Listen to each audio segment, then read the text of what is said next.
Hi guys, welcome to pep coding. So इस video में हम डिस्कस करेंगे searching arrays and string series का एक नया क्वेश्चन जो कि है मेजॉरिटी एलिमेंट।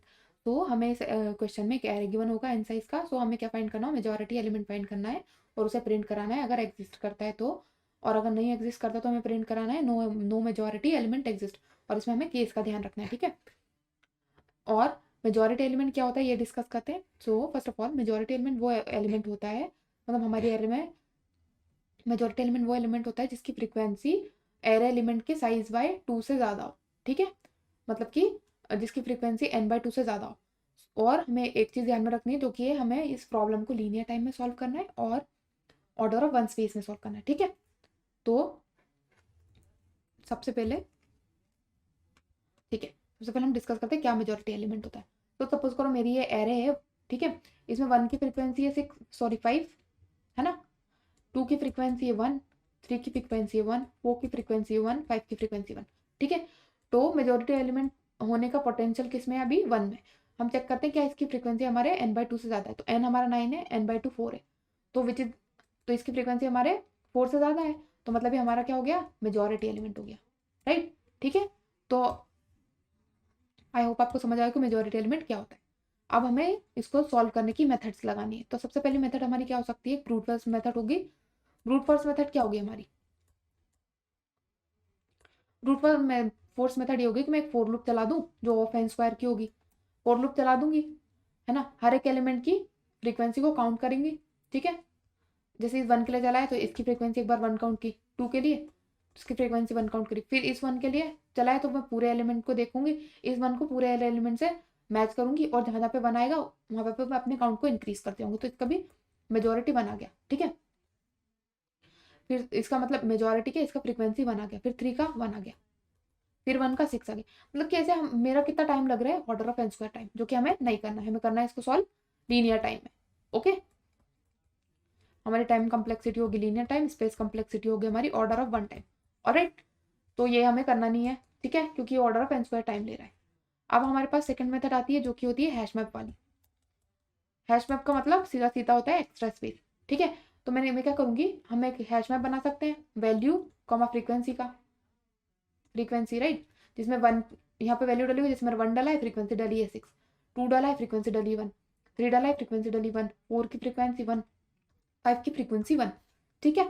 इस तरीके से अब जब हम ऐसा करेंगे तो क्या होगा, ये ऑर्डर ऑफ एन स्पेस घेरेगा। हमें तो ऑर्डर ऑफ 1 में सॉल्व करने, कैसे ऑर्डर ऑफ एन स्पेस घेरेगा, अभी तो ये ऑर्डर 1 एन नहीं घेर रहा है क्योंकि हमारे पास कुछ कुछ एलिमेंट बार बार आ रहा है। लेकिन अगर ऐसा हो गया, ऐसा हुआ कि हमारे पास सारे एलिमेंट जो है वो डिस्टिंक्ट एलिमेंट हो गए, जैसे कि मतलब एक एरे कंसिडर करेंगे हम, जैसे ये एक मेरी एरे है 1 2 3 4 5 6 7 8 9, ये सारे एलिमेंट्स है मेरे डिस्टिंक्ट एलिमेंट्स।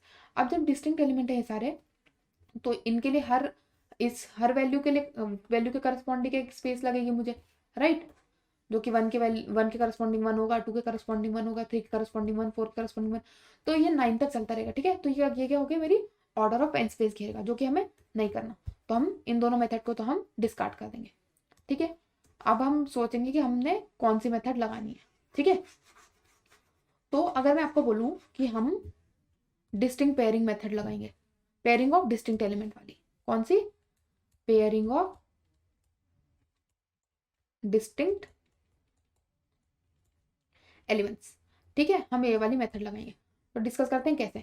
हम सबसे पहले मैं जैसे कहूँ कि मैं फर्स्ट सबसे ऊपर वाली एरे को ऐसे अरेंज कर लूँ पहले तो, ठीक है। तो मैं क्या करूँगी, मैंने यहाँ से यहाँ तक देखा सारे एलिमेंट मेरे सेम थे, जैसे मुझे डिस्टिंक्ट एलिमेंट मिला मैंने उसको 1 के साथ पेयर कर दिया, ठीक है। अब मेरे पास बचे इतने 4 और इतने इतने 1 और इतने एरे एलिमेंट्स, क्योंकि ये दोनों तो पेयर हो गए। फिर अब मैंने इस 1 को इस 3 से, फिर मेरे को नया डिस्टिंक्ट एलिमेंट मिला वैल्यू से, जो मेरी करंट वैल्यू है 1, मतलब मैं कंपेयर करंट वैल्यू जो है मैंने मान ली 1 को कंपेयर कर रही हूँ।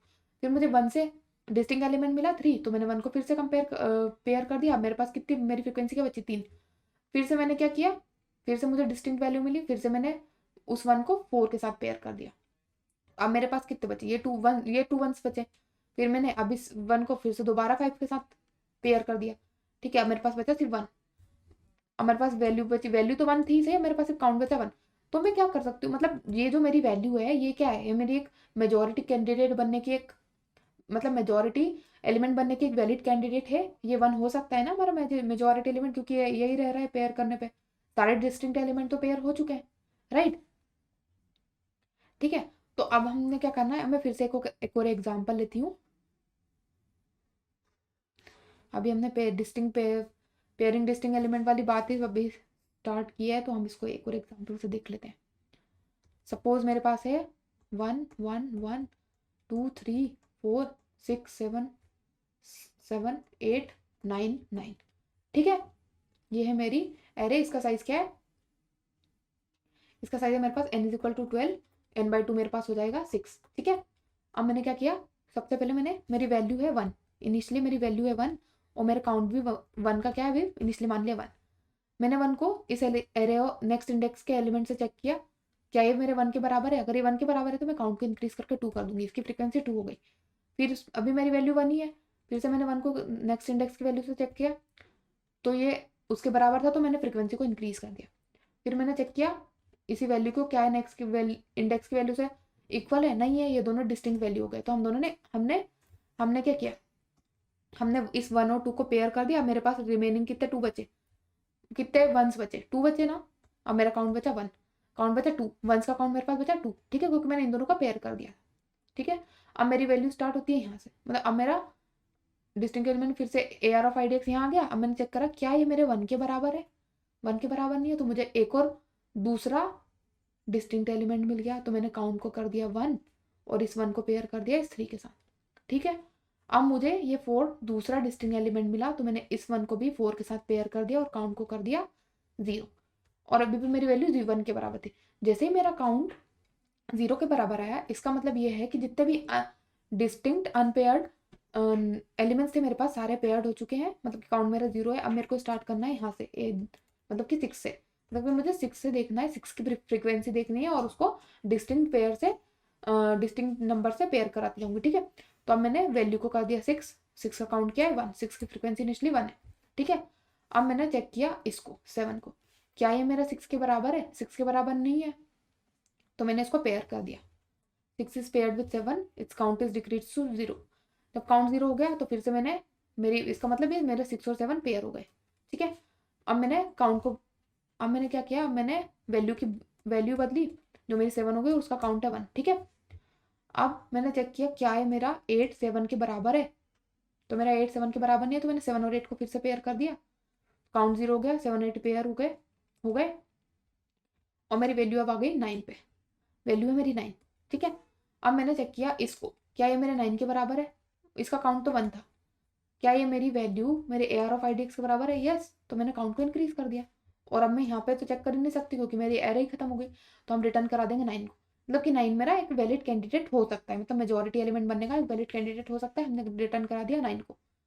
ठीक है, अब जब मैं 9 को रिटर्न कराऊंगी तो मैं चेक करूंगी इस पूरी एरे में 9 की फ्रीक्वेंसी को, तो इस पूरी एरे में 9 की फ्रीक्वेंसी क्या है, 2 है। और क्या मेरी 2 n/2 से बड़ी है, n/2 से बड़ा है, नो इट्स नॉट, तो मतलब एक मेजोरिटी कैंडिडेट नहीं है। ठीक है, ये तो केस था जब मेरा मेजोरिटी कैंडिडेट नहीं हो रहा था, 9 जो है मेरा मेजोरिटी कैंडिडेट नहीं होता। अब मैं क्या करूंगी, अब मैं इसको इरेज करके एक वो वाला एग्जांपल लेते हैं जहां पे हमारा मेजोरिटी कैंडिडेट मिलता है हमको। ठीक है, ये ऊपर वाली एरे का एग्जांपल ले लेते हैं, क्या है 1 1 1 1 1 2 3 4 5 2 3 4 5। यहाँ पे सबसे पहले वैल्यू मेरी थी 1, काउंट था 1, इस 1 को इससे कंपेयर किया, क्या ये इक्वल है, दोनों इक्वल है, काउंट हो गया 2। इस 1 को इससे कंपेयर किया, वैल्यू को AR ऑफ IDX से करा कंपेयर, इक्वल है, काउंट इंक्रीज हो गया। फिर से वैल्यू को AR ऑफ IDX से कंपेयर करा, काउंट इंक्रीज हो गया। फिर से कंपेयर करा, काउंट इंक्रीज हो गया। फिर से कंपेयर किया, यहाँ पे जब मैंने कंपेयर किया तो ये दोनों अलग अलग एलिमेंट्स मिले मुझे, तो मैंने क्या कर दिया, पेयर कर दिया और काउंट को उठा के डिक्रीज कर दिया, तो मेरे पास 4 1s बचे। ठीक है, अब मैंने फिर से 3 से कंपेयर किया, 1 को डिस्टिंक्ट है, पेयर कर दिया, काउंट मेरे पास बचा 3। इस 1 को 4 से करा, डिस्टिंक्ट है, पेयर कर दिया, काउंट बचा 2, मतलब ये दोनों 1 बच रहे हैं। फिर 5 भी डिस्टिंक्ट है, काउंट बचा 1, पेयर कर दिया। फिर अब मेरे पास क्या बच रहा है, वैल्यू मेरे पास बच रही है 1, राइट। वैल्यू मेरे पास बची 1, तो अब ये 1 क्या है मेरा मेजोरिटी, क्योंकि एरे तो खत्म हो ही गई, तो 1 मेरा क्या हो सकता है, मेजोरिटी एलिमेंट बनने का कैंडिडेट, वैलिड कैंडिडेट हो सकता है ना, वैलिड कैंडिडेट है। तो अब मैं इसमें चेक करूंगी, 1 की फ्रीक्वेंसी इस एरे में चेक करूंगी, 1 की फ्रीक्वेंसी क्या है 5, और यहाँ साइज क्या था मेरा 9 था, n/2 मेरे पास होगा 4, क्या 1 की फ्रीक्वेंसी 4 से ज़्यादा है, मतलब 5, क्या मेरा 5 4 से ज़्यादा है, ज़्यादा है, तो 1 मेरा क्या हो गया मेजोरिटी एलिमेंट। ठीक है, तो आई होप कि मेरा मतलब अप्रोच आपको समझ आ रहा होगा कि हमें काउंट की वैल्यू कब कब इंक्रीज करनी है, जब मेरी वैल्यू AR(IDX) के बराबर है, और जब हमें डिस्टिंक्ट एलिमेंट मिलेगा हम उसे मैप कर देंगे और काउंट को डिक्रीज कर देंगे। जैसे काउंट 0 हुआ मतलब कि number of distinct unpaired value हमारी 0 हो गई। अब हमें स्टार्ट का करना है, हमारी वैल्यू अब को इनिशलाइज कर दो AR(IDX) से और काउंट को 1 कर दो। ठीक है, तो अब हम इसका कोड लिखते हैं। सबसे पहले मेरे पास मेथड है जो प्रिंट कराएगी मेजोरिटी एलिमेंट को, तो हमने सबसे पहले कॉल किया int val is equal to, हमने सबसे पहले इस मेथड को कहा वैलिड कैंडिडेट मेथड को कि एक वैलिड कैंडिडेट दे हमें। ठीक है, वैलिड कैंडिडेट। ठीक है, जैसे इसने वैलिड कैंडिडेट दिया, ARR पास करा, हमने उसकी फ्रीक्वेंसी चेक करी, पहले एक फ्रीक्वेंसी वेरिएबल बना रहे हैं इक्वल टू 0। नाउ एक for loop for int i is equal to 0, i less than ARR dot size, all right, i plus plus. अब हम चेक करेंगे क्या मेरा एलिमेंट वैल्यू के बराबर है, val is equal to ARR of i, अगर इक्वल है तो फ्रीक्वेंसी को प्लस प्लस कर दो। ठीक है, और यहाँ पे चेक कर लो इफ मेरी फ्रीक्वेंसी क्या मतलब मेरे वैलिड कैंडिडेट की फ्रीक्वेंसी क्या मेरे ARR, क्या मेरी वैलिड कैंडिडेट की फ्रीक्वेंसी ARR डॉट साइज से साइज बाय 2 से बड़ी है, अगर बड़ी है तो उसको प्रिंट करा दो, मतलब कि हमारा वैलिड वैलिड वैलिड कैंडिडेट है, एल्स प्रिंट करा दो no no majority element exist, मतलब कि कोई मेजोरिटी एलिमेंट है ही नहीं। ठीक है, और यहाँ से करा दो रिटर्न। ठीक है, अब हमने लिखनी है वैलिड कैंडिडेट मेथड। तो सबसे पहले हम क्या करेंगे, एक वैल्यू ली जिसको हमने ARR ऑफ 0 से इनिशियलाइज कर दिया। ठीक है, फिर लिया एक काउंट जो कि हमारा इनिशियली होगा इक्वल टू 0 इक्वल टू 1 के, फिर एक लूप चलाया 1 से i is equal to 1, i less than ARR dot size, ARR dot size i plus plus. ठीक है, चेक करेंगे क्या मेरा ARR ऑफ i वैल के बराबर है, अगर ये वैल्यू के बराबर है तो क्या करेंगे हम, उसकी फ्रीक्वेंसी को बढ़ा दो, यहाँ पे काउंट के रिप्रेजेंट कर रहा है फ्रीक्वेंसी, काउंट को बढ़ा दो, काउंट को बढ़ा दिया। अगर नहीं है मतलब कि डिस्टिंक्ट एलिमेंट है तो काउंट को डिक्रीज कर दो, मतलब कि मैप कर दो, काउंट माइनस माइनस मैप कर दो उस एलिमेंट को किसी हमारी वैल्यू को किसी डिस्टिंक्ट एलिमेंट को मैप कर दो और काउंट को डिक्रीज कर दो, यहाँ पे आएगा काउंट। ठीक है, और एक और कंडीशन क्या थी हमारी, जब हमारा काउंट 0 हो जाता है मतलब कि सारे unpaired element, unpaired distinct element जो है वो इक्वल टू 0 हो जाते हैं, तो मतलब हमें नई वैल्यू से स्टार्ट करना है जो कि हमारी वैल्यू हो जाएगी ARR of IDX, value become equal to ARR of I, और काउंट को इनिशियलाइज कर दो 1 से, काउंट इज इक्वल टू 1। ठीक है, और रिटर्न क्या कराना है हमें, जो हमारी वैल्यू लास्ट में होगी वही हमारी वैलिड कैंडिडेट होगी, रिटर्न करा दो वैल्यू। ठीक है, ओके, अब इसको रन करके देखते हैं। ओके, एक्सेप्टेड, एंड अब इसको सबमिट करके देखते हैं, सबमिटेड। ओके, तो अब हमने क्या करना है, अब हम ड्राई रन करके देखेंगे इसको।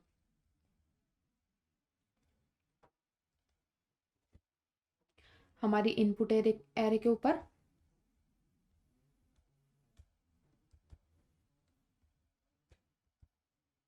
Okay,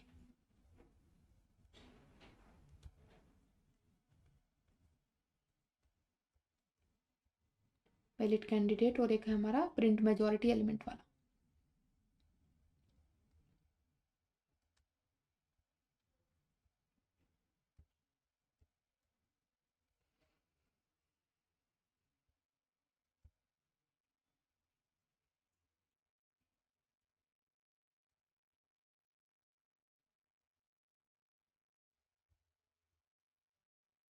okay,